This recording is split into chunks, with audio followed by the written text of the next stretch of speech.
don't you play something pretty for everybody while I make sure everything's working?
What key were you playing in there? I was playing E Lydian. E Lydian. Old E Lydian. Which is actually B major. If you want to look at it that way, sure. Yeah. You could look at it that way. Or it's E major with a sharp 4. Oh, man. See, I was always terrible at math, but I like guitar math, though. Yeah, me too. Me too. So, hey, everybody, it's Justin Fox with Mojotone. I'm here with my good friend Brett Johnson. What's up, guys? We're down here in the Mojo Dojo, Secret Bunker, number 2. We're glad to be down here today. We're going to talk a little bit about Mojotone pickups and how we've used and applied them in our live situations and in the studio. We're going to talk a little bit about this Princeton reverb kit right here, a little 12-watt Wonder. And we're going to talk pedals. We're going to play a little bit. We're just going to have some fun and have some conversation. So we're glad that you guys will be joining us this evening. It's a pretty Sunday. I hope everybody went outside today and enjoyed the weather if you're on the East Coast, below Virginia. Yeah. And above Florida. And closer to Wilmington. It's nice here, that's what I'm trying to say. It is very beautiful today. So, you had a gig last night? Yes. And it was a long one, huh? It was 4 hours. Nice. Yeah. Well, I think I'm gonna one-up you and say I played. My gig wasn't 4 hours, but I had to drive back home. I got back home at 5:30 this morning. Yeah, I didn't have to do that. My gig was local, and so I was able to get in bed by 2 a.m., but my gig was done at 12. So, yeah, you definitely went on that one. So the point is we're working, and everybody's getting back to it, though, I think, which is nice, you know. I was probably gigless for a good 10 months, something like that, for the most part, you know. Yeah, like not playing serious full-time or, yeah, totally. Yeah, I feel like, I mean, around here, gigs, they were still kind of around, but, yeah, the majority of the good stuff was gone. Yeah. You could pick up something here and there. Yeah. So well, it's nice to be back at it, man. I'm excited to have you here with me today, and I appreciate you coming. Yeah, thank you. I'm happy to hang with you, man. Hopefully I'm going to learn some stuff from you. Oh, yeah. Steal some of your licks today. So, excuse me. So, you are officially, on both guitars, a Mojotone pickup user at this point. That is correct. So, tell me what you got in which model PRS is this? It's the CE24. Can I hear, let's hear which pickups are in it? Is it the 59 clones? Yes. Okay. That's what we put in there. Yes. So let's hear the neck pickup clean. This is what I like about the 59 clones. Have you noticed when you play live that you're getting a little more clarity than maybe you were getting before? Yeah, absolutely. Yeah, I feel like these pickups are like super like articulate. Yeah, articulate would be the term, sure. Yeah, they're super nice.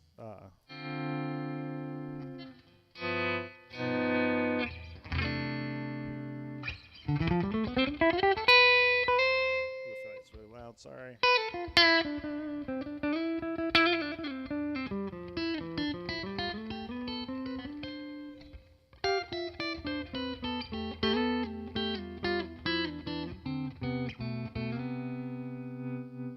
Nice. Yeah.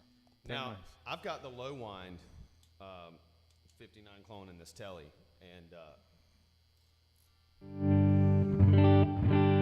it's a little bit different It almost has a more scooped kind of sound to it. You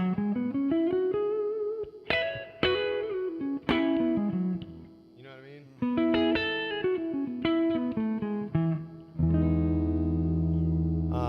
See, I just learned a new chord. Yeah, there you go. But you know, we've got very similar amps that we're using here. I'm using the Mojotone Princeton Reverb kit. This is a 12 watt 6v6, and you've got the new Fender Pro Reverb, custom Pro Reverb, right? Mm-hmm. The 112. Have you been digging that amp live? I like it. Yeah.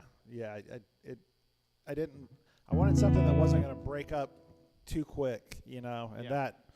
Last night I played it. I think I had it turned around 6, and I could start to hear it going a little bit. So it has some headroom. Yeah, definitely. Oh, absolutely. Yeah, I like it. Yeah.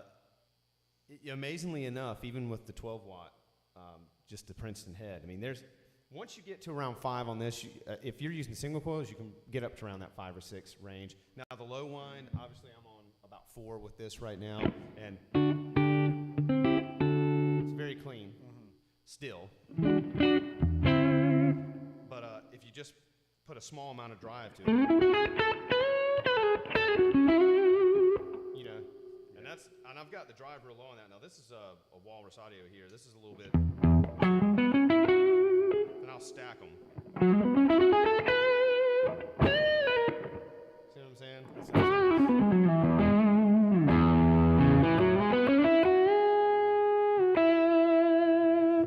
I like that really kind of, I wouldn't say transparent, but, you know, saturated but not over the top. Yeah, absolutely. I can ride this fuzz on top of this tube screamer and get that kind of.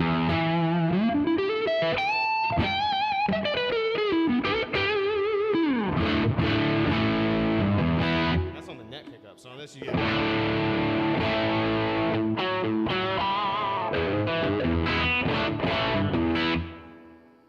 But that's that Monterey we were talking about. And the kind of trick to that's a Keeley Monterey for that one of you watching at home right now. It might be me. Am I the one watching? He's not lying.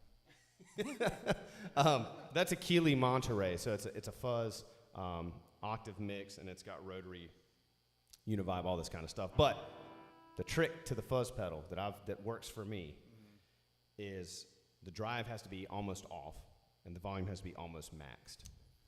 Man, you were telling me that a long time ago, I think, for the tube screamer, right? That's how you kind of use that tube screamer. You had it timed. Yeah, depending on the pickups and the output of the pickups, like with a clean Fender style amp, if it's not quite getting pushed where I want it to, I just use a equal balance like this. So if I have the volume and the tone or the volume and the drive like this, I'll do that. So the level stays the same. So I can basically always turn the knobs together. You know, I don't ever turn the drive up and then turn the volume a different way. So, but that's just the way I've learned to use that pedal. That's how I like using it.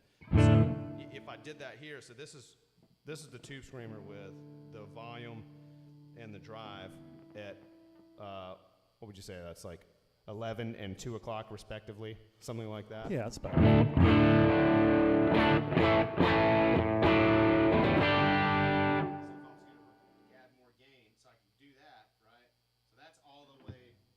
Drive all the way down, volume all the way up.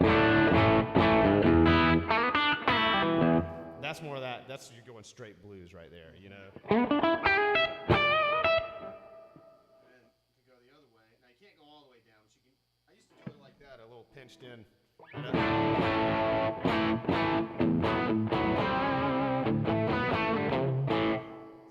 like the in between. So that's normally how I run it.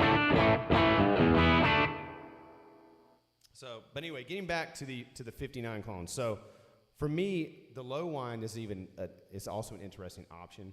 I'm thinking about doing a low wind in my gold top. I'm thinking about doing a low wind 59 with the standard 59 clone in the bridge. So then you're getting really clear neck pickup tones, and on a double humbucker guitar, to me, that's pretty cool. You know. Are your pickups in it really hot right now? I feel like every time I've played a Les Paul, that's one thing that has always kind of made me fear them a little bit, is how hot, how hot the pickups are. In this particular one, they're not exceptionally hot because it's a VOS. They put the reproduction kind of PAFs in there. but they're real dark. They're much darker than what I've become accustomed to compared to a lot of my other guitars. And I do have a standard, just a SG standard, like an 04, and that thing's got, excuse me, that thing's got some hot, like 498, 496, 498 in the bridge, 496 in the neck, which is, pretty high output. So in terms of output, the output is high.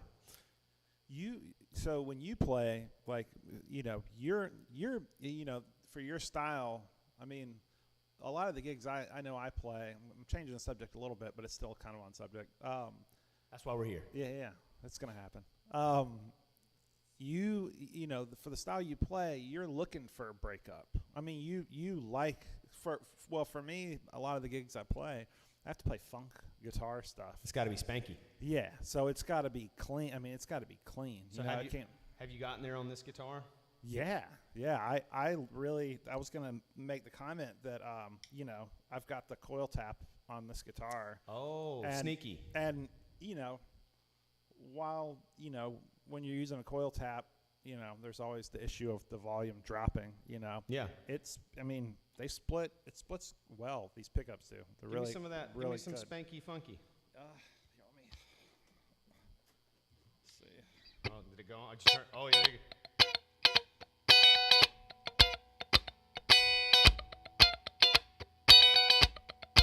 Yeah, they sound super nice.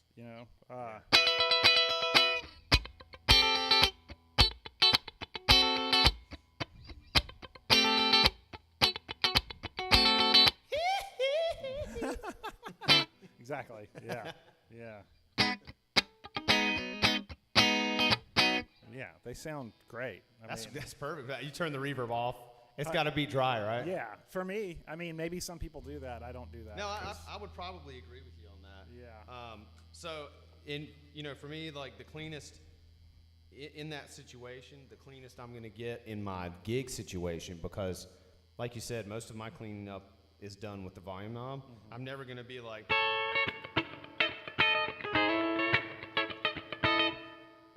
You got some reverb on that. That sounds, and you're playing some funk. That sounds good. Yeah, that's my thing. That sounds great. I like that. That sounds awesome.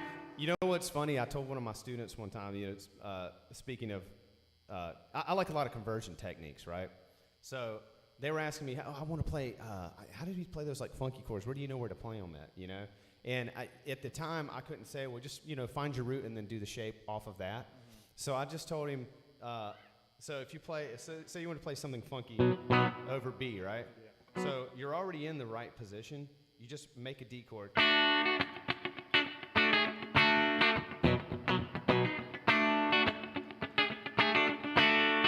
Because it's that bottom end of like, what is that, like a 7 sharp 9? So it's, for B, if you're in the key of B, you're implying a B minor 7. Yeah. Now it looks like you're putting. Oh yeah, okay, yeah. Yeah, all that stuff's interchangeable though. Yeah, mixing minor and major. Yeah, but a D major chord over B, implies B minor 7.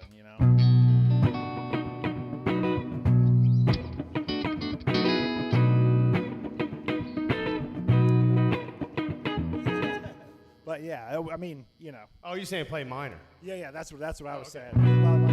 Like if you play a D chord over it.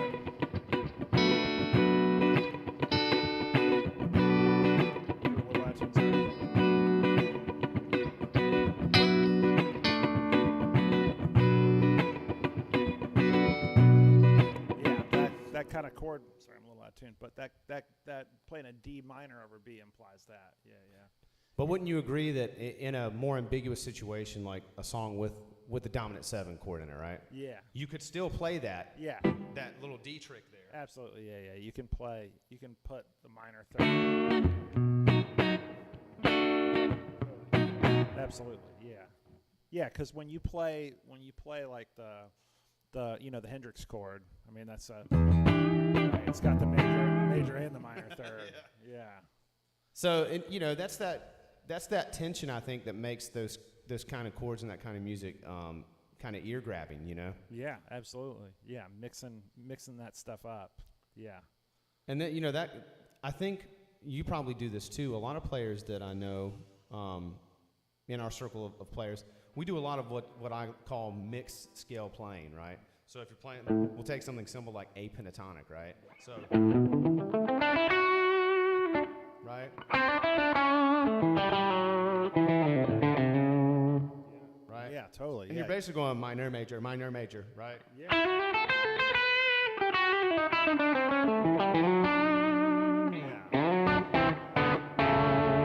So this gets to a good point. I was thinking about this earlier because we were, when we did our jam video, we talked about, we were doing one, we did that one where we were doing like a Mixolydian jam.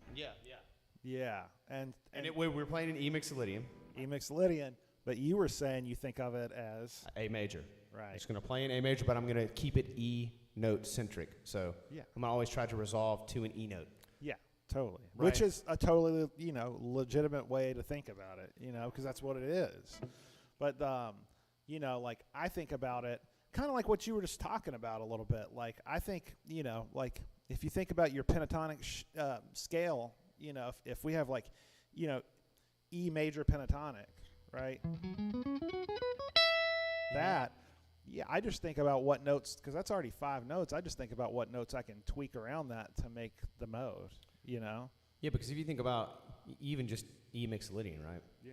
All you're changing in the entire scale is one note. Exactly. Yeah. So but that's what was so cool to me in a theory of, or in a relation to relativity of that is, wow. That's what blew my mind when I said to myself, so E major with one change note is A major. Yeah. That's the only difference that they have. Now, if you look at it like a wheel, right?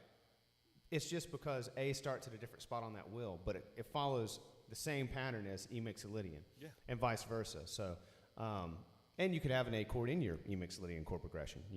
That's completely fine. So, it's the way that all those relationships work together that's kind of fascinating to me, and it's what makes me want to keep digging into more options like that on the guitar. One exercise I've been doing that I don't know if we talked about this before is I'll do drone note exercises on YouTube. So if you guys ever really want to take I guess you could say your modal knowledge or your scale knowledge to a level where you're only presenting it as I'm hearing one note. It's almost like meditation, right?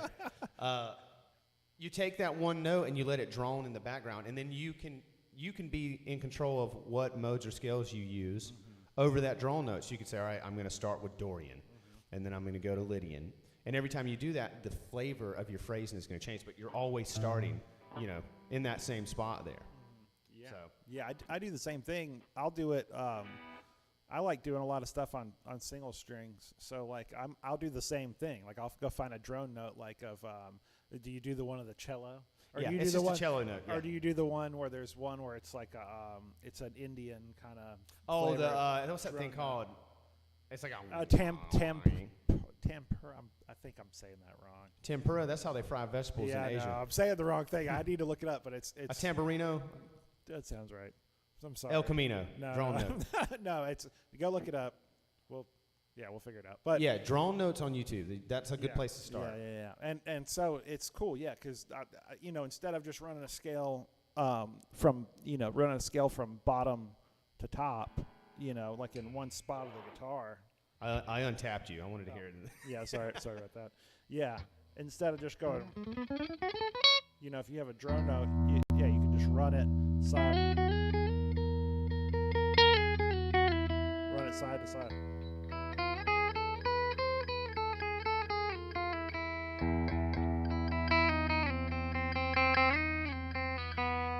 And practice that. If you practice that on, different strings, it kind of opens up the guitar a little bit more, opposed to just practicing one kind of grid or whatever. Well, that's something that I talk with a lot of my buddies about is linear playing, right?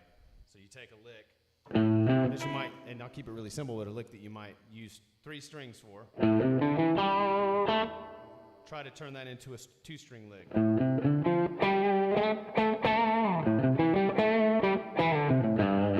And move more in a linear pattern. Think about how you can run up and down the fretboard on 2 strings or 1 string or 3 strings. Yeah. So instead of having a box, you have, I think of like a road map. So absolutely. The whole fretboard's a big city. It's like a downtown sprawling suburban area.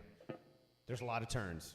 There's 5 ways to get to the end. Yeah. Does that make sense? No, that's what I always describe it as too. Is I always say, your scales. I mean, sometimes it's hard if you practice if you work on your scales. You're gonna play what you practice. But the purpose of practicing scales, it's a map around your guitar, so you don't get locked up. So you're not like playing and all of a sudden you can't find where you're at and you get frozen on the fretboard. Practicing your scales up and down, side to side, all that is going to make it so when you go out and play gigs, you ultimately have more freedom. That being said, you have to listen to music and learn licks and stuff like that, but you should practice scales just for your knowledge. I dig music. Yes. I'm not going to do the other quote. Well, you guys you'll have to excuse me. I've been doing weird stuff to the left or right of Brett for many years, so yes, he's used to it at this point. I am used to it. But one thing and I was going to ask you this too on the subject of scales and expanding your fretboard a little bit. A lot of my students will ask me, okay, I'm tired of playing pentatonic. Well, how do I learn where to play in more places? And I always tell them, for me, what works with a lot of people that, especially if you don't have a ton of knowledge of actual notes, I say, all right, learn the shape for your full minor scale. So take it out of the pentatonic realm, and then learn the relative major to that scale and vice versa. Yeah. So you think of the duality between A minor and C major, for instance. All the same notes, just different starting and end points, right? So I just tell them to take it and then go up to the third note from the top. And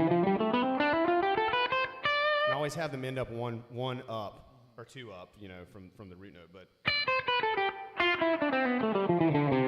and then learning to be more linear with it in that way. But creating that relationship, like if I'm playing in major, there's always a minor. If I'm playing in minor, there's always a major. And just knowing those relationships is a really good thing, I think, for anybody trying to have a quick way to get more space on the fretboard. Yeah, I mean, pentatonics get a bad rap because there's, people think of them as being simplistic, but there's actually a lot you can do with pentatonics that, what I tell people is if you're playing, you can take the same pentatonic ideas that you play and you can stretch them out in different ways over different chords. Like, if you're playing an A minor and it's just like a, A minor vamp or something like that, you can play A minor, you can play B minor, or you can play E minor. I mean, there's more. Yeah, I remember you talking to me about this many years ago, and I was like, do what? Well, because if you think about, the notes of each one of those pentatonic scales, they all add up to a Dorian scale. So you've got some nice, interesting ear candy phrasing in there. Well, you can make it so, like, if you were to play, like E minor pentatonic or something over A, or actually not E minor, but whatever, like B minor, you're just not going to tag this. You're not going to tag the same notes that you would always play. Right. That's the kind of the idea of it. Is so, yeah. So play. So we're talking about pentatonic here. So what would be a good chord? Just get a drawing chord over that. Give me one of those. Just any sort of A minor.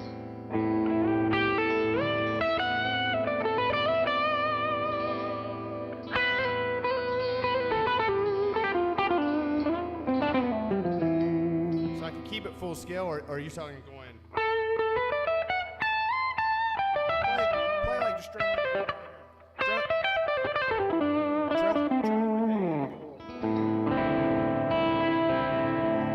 On your fourth and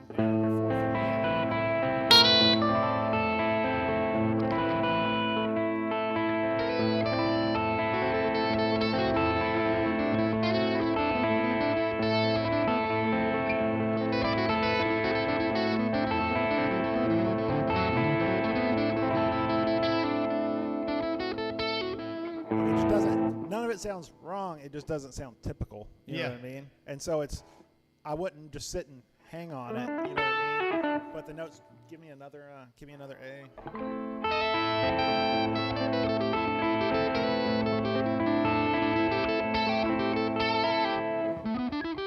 See, that's very interesting because you know, I've kind of trained myself to always default to. Yeah, totally. Yeah, absolutely. And so you know, if you play E minor, you kind of like if you were to play E minor over that, you skip the minor third, right? Like and that's one note you're jumping to right there. You're playing the C, you know, the C, which is the minor third of A. Yeah. And so it's just a way to like get your brain to stop doing what you're programmed to do. I mean, this note is fine. It's a 9. Yeah, this note is fine too, but you train yourself, I'm playing pentatonic, so I have to go. Exactly. Yeah. But you could go. Right. You could go. You know, play both. Exactly. Yeah. If you want to, but then you're playing a full scale. Yeah. I mean, well, you know, and you can do that. Big fat phony. You can do that. You know, there's no rules to. You know, it's not like you have to just play one of these scales. It's just a way to maybe think about it to like get you out of, you know, to get you out of your own way. You know, because people you know you listen to so much blues rock or whatever, and you get your pentatonic ideas and things like that, and then you feel like you're locked in it. Oh yeah. You know, and so experimenting with different sounds like that is hopefully something to kind of get your ears open or make you play things that maybe you wouldn't typically play or something like that. And it does. Yeah. You know, I've always, when I first heard, I think probably Rich Robinson was one of the first guys that I heard kind of throw these like, you know, they're playing big like power chords basically.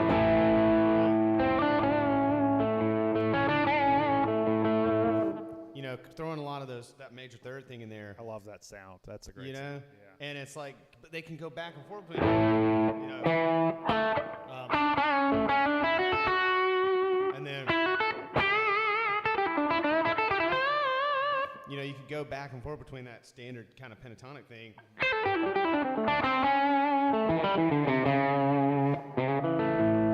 There's a cool thing too where if you're playing pentatonic, you can actually play. You can take like a minor pentatonic scale and do what you were just saying. Every time you get to the third, which is C, right? You just replace it with C sharp. You know, so you get this.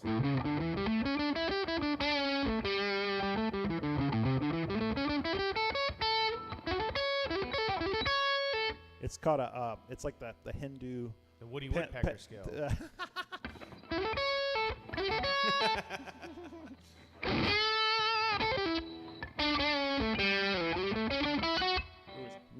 So you're just skipping the C for a C sharp every time? Yeah. Well, I kind of cheated there and played the 6, but yeah.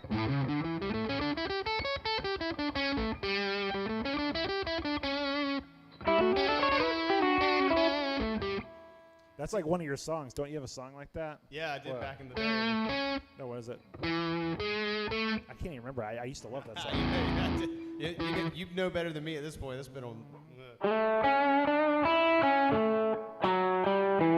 Something, you know, something like that. I'll play. I swear, like sometimes I listen to. Well, you know, I listened to your first album so much back in the day that I remember there was. Yeah, I used to play that. I would sit around and play, and I'd be like, "That's Justin's song."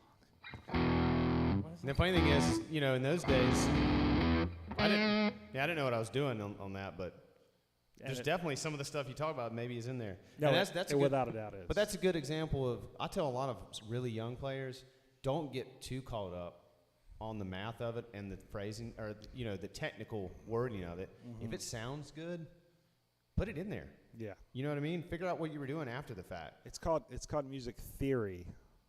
Yeah. Not fact. It's all relative, man. I mean, that's the truth. You know, it's like, because you get so hung up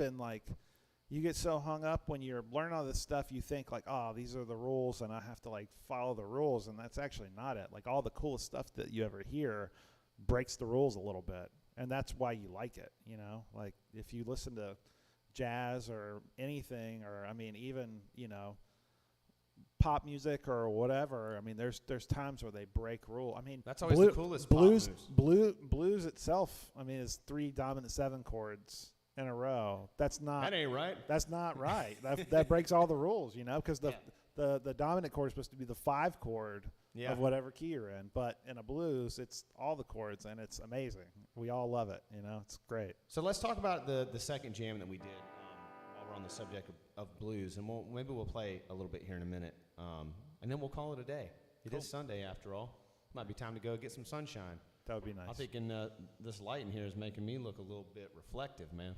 I might need to get out in the sun. No, I feel like you got for a guitar player, you have a solid skin tone. No moon tan. No, you're good. You're good. I said, well, I did try to get to sleep before the sun came up last night, so that's always something. So I guess on the warehouse jam, you joined us at Mojotone on our second jam was kind of like a play. I think Logan described it as a play on The Thrill Is Gone. Yeah. Something like that. Minor blues. Yeah, it was a minor blues, and we replaced the 5 on the turnaround. What did we go to? I think maybe we did 2 dominant 7 chords side by side or something like that.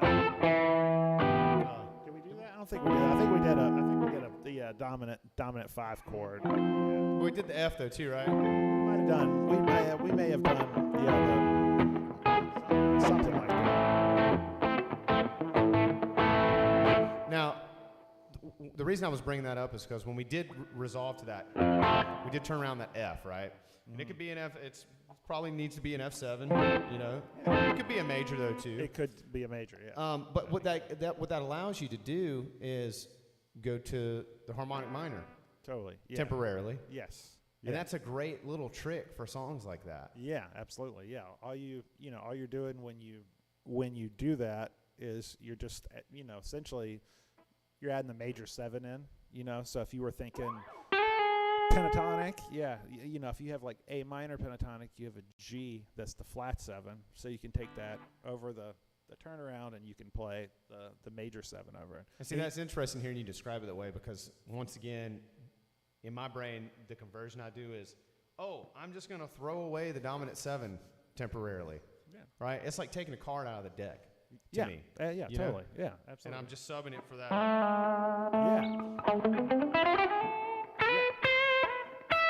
Yeah. And you can do the minor 6. So harmonic minor has the minor 6. So when if you would play that full scale, how would that sound, or how would you express that? Just play in the scale? Yeah. It's a full scale.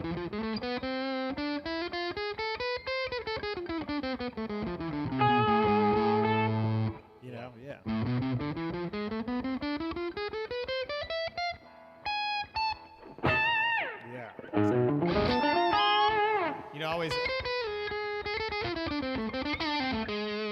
I always default to that. Oh, you're doing diminished. Yeah. I'm doing diminished over it. Yeah. Yeah. You can do it for a second. No, diminished 100% works over that. Play a little solo and you do your thing on when we get that turnaround, and you can do whatever you want, harmonic minor or diminished right there.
So, you take one, you wait for that turnaround to come through, and then you just go all out on that. It's full commitment for, 2 chords of the progression. Yeah. Then you're like, I can play melodic for these 2 chords. Now, and I decided on that song to go for the more like, that kind of thing, Sounds nice. And I was going for, like a sad, like. But I didn't think at the time to go like, you know, I just defaulted to the finger,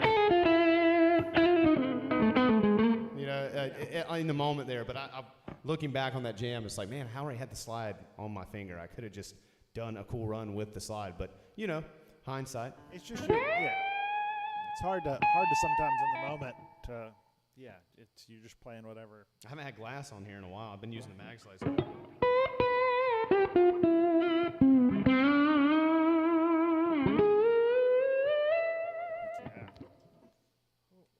You brought a medicine bottle, didn't you? I did bring a slide, just in case. Hold on, let me make sure I'm in tune again, real quick. I need to talk more into the mic. I'm sorry, people. Just don't be heavy on the punchy P's. No P's. Okay.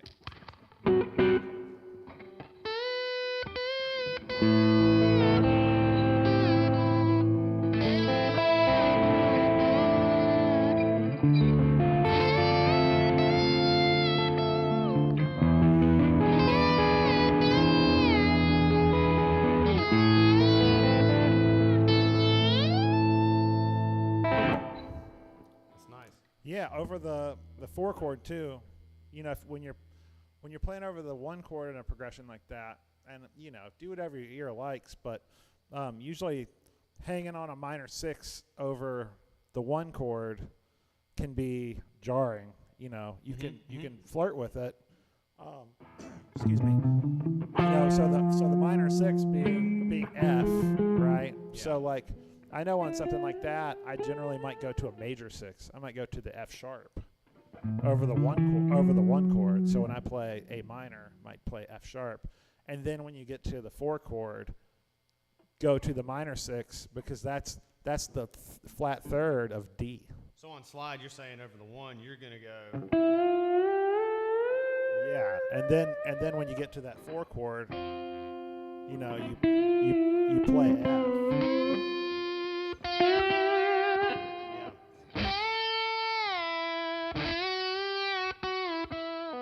You know. Also too, something that I think is a cool thing to think about when you're playing scales and things like that. You know, if you have other notes you can play, you know, like if you're playing over like a minor chord and you kind of feel locked into pentatonic or whatever, or you feel like you're trying to add new stuff. Sometimes playing around with a scale and then not adding one of your extra notes for a while, but then throwing it in is a nice surprise to do. Just a delay of what you already know. Yeah, like, you know, if you're play like an A minor chord.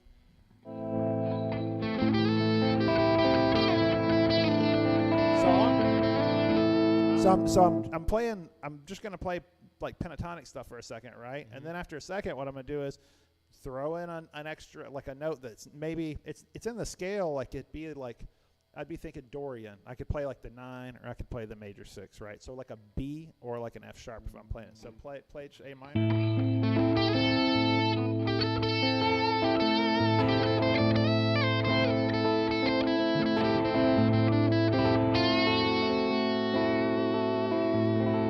You know, maybe not just constantly playing. You know, if you're playing a scale, you know, if you're just running through a scale like that, all those other notes, you kind of lose the meaning of them. But if you flirt with those notes or play around with them, you know, and like play A minor again, you know. So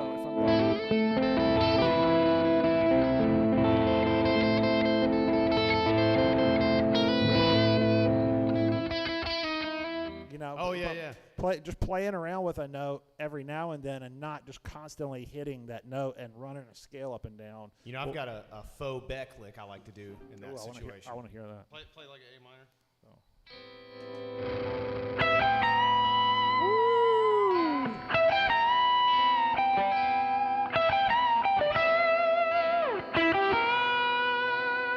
Now we're talking about Jeff Beck and not Beck, right? Right. Yeah. Okay.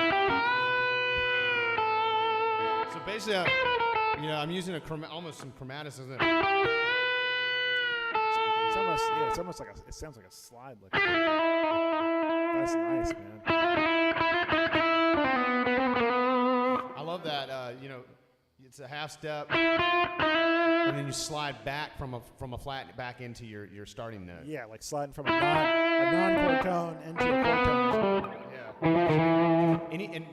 An easy way to remember that is anytime in your scale you have a half step, you can.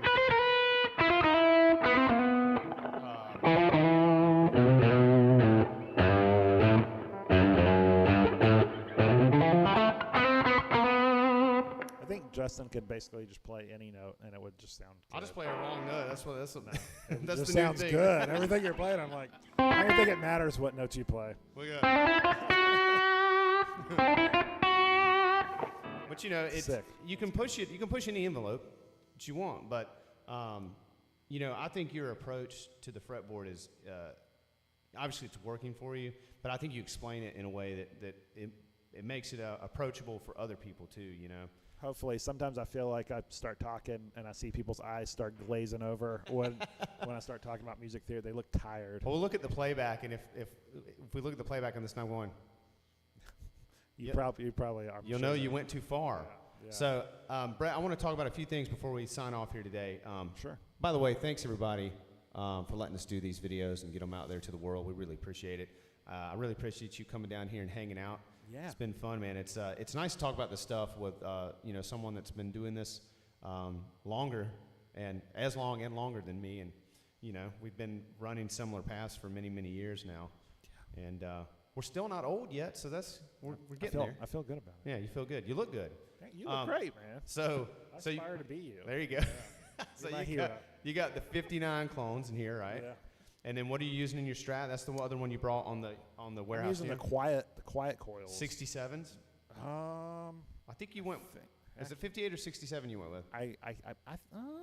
Don't make me pull up your customer file. I think it might be 58. Yeah. I think.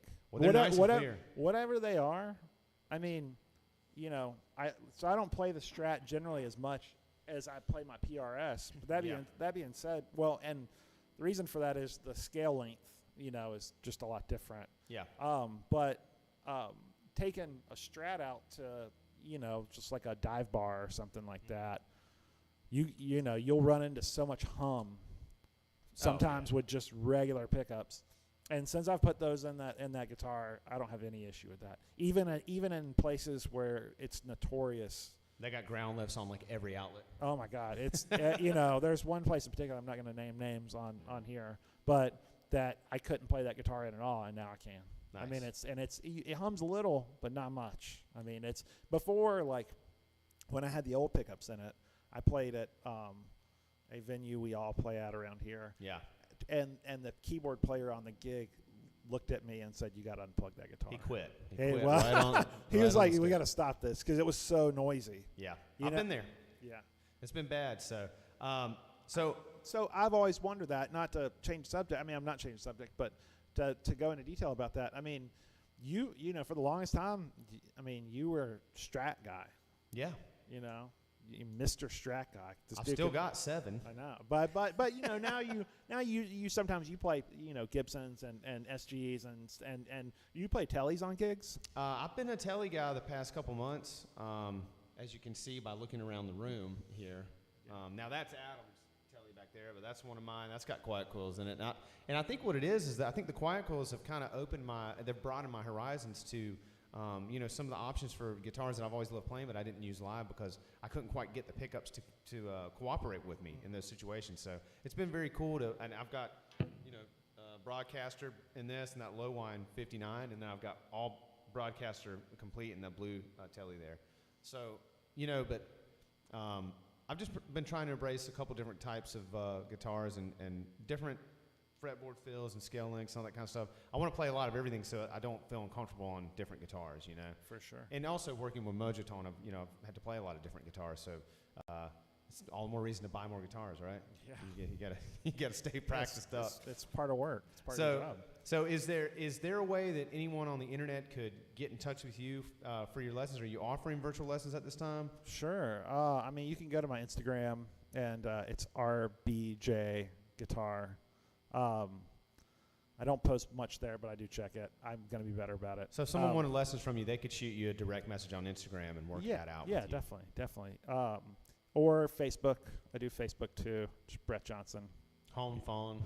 I'm not going to give that out. Should I give that out No. over a live stream? I don't think I'm going to do that. Can they send you a letter to a P.O. box of undisclosed locations? I don't have a PO box either. But yeah, you could hit me up on social media, and we could definitely hook a lesson up. Yeah, for sure. Yeah, guys, this was Brett Johnson, and thanks again, man, for coming and hanging. It's fun. Thank you, man. I think we got halfway through a cup of coffee, so we'll finish those up, and maybe we'll talk more guitar. After we're done talking guitar, we can talk some more. Sweet. Thanks for having me, man. I appreciate you, man. All right, everybody. We'll see you next time. And for more information on any of these pickups or any Mojotone products, you can always visit www.mojotone.com. And as always, we'll see you next time.